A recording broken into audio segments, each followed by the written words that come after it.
மெய்யான தேவனை யார் ஒருவர் நமக்கு அறிவிக்கின்றார்களோ, அல்லது மெய்யான தேவனை அறிந்த நாம் அந்த ஆவிக்குரிய நன்மையை நாம் பிறருக்கு சொல்கிறது, அதுதான் நன்மை. இங்கு தேவன் சொல்கிற வார்த்தை என்னவென்றால், இந்த உலக பிரகாரமான நன்மை அல்ல, ஆவிக்குரிய நன்மையை. ஆண்டவரை ஏற்றுக்கொண்டு அவருக்குள்ளாக வாழ்கின்ற நாம் நம்முடைய வாழ்க்கையில் ஆண்டவர் வெளிப்படுத்துகின்றோமா?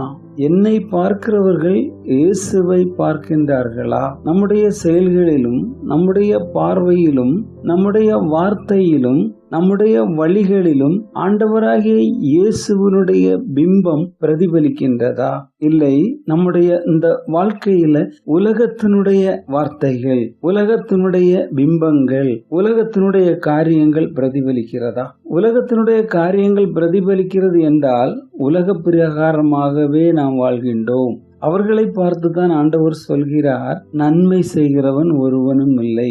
ஏனெனில் பாவத்தை பாவமாக பார்த்து அதை எடுத்து கூறி அதிலிருந்து விடுபட ஆண்டவருக்குள்ளாக ஒன்று நைய வழி கூறுவதுதான் உலகத்திலே மிகப்பெரிய நன்மை.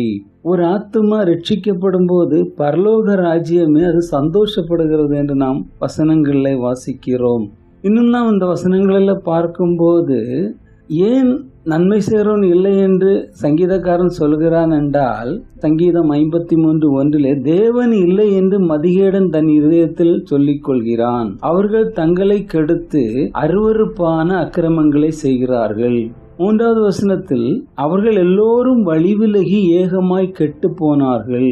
ஏன் நன்மை செய்கிறவன் ஒருவனும் இல்லை? ஒன்னு, தேவன் இல்லை என்று மதிகேடன் சொல்கிறான். 2வது, அருவருப்பான அக்கிரமங்களை செய்து தங்களை கெடுத்து கொள்கிறார்கள். 3வது, அவர்கள் வழிவிலகி ஏகமாய் கெட்டு போனார்கள். காரணம் என்ன? அவர்களுடைய இருதயத்தில் மதிகேடு இருந்து இந்த காரியங்களை செய்கிறது. பிரியமானவர்களே, தேவன் இல்லை என்று நாம் சொல்கிறோமா? அருவருப்பான அக்கிரமமான காரியங்களை செய்து நம்மை நாமே கெடுத்து கொள்கின்றோமா? இல்லை, தேவனுடைய வழியை விட்டு விலகி கெட்டு போயிருக்கின்றோமா? இந்த 3 காரியங்களையும் ஒருமுறை நம்மை நாமே நிதானித்து திருமறை வசனத்தில் ஒப்பீடு செய்து, தவறிருப்பின், வழிமாறி சென்றிருப்பின், அக்கிரம சிந்தை கொண்டிருப்பின், ஆண்டவருடைய பாதத்திலே சொல்லி மன்னிப்பை பெற்று ஆண்டவருக்குள்ளாக நாம் ஒப்புரவாவோம். அப்படி நாம் ஒப்புரவாகும் போது நம்முடைய இருதயத்தில் வாழும் இறைவன் சந்தோஷப்படுகிறார். நம் மூலமாக நம் வாழ்க்கையிலே அவர் வெளிப்படுகிறார். நம்மை பார்க்கிறவர்கள் ஆண்டவராய் இயேசு கிறிஸ்துவை பார்க்கிறார்கள். நன்மை செய்கிறவன்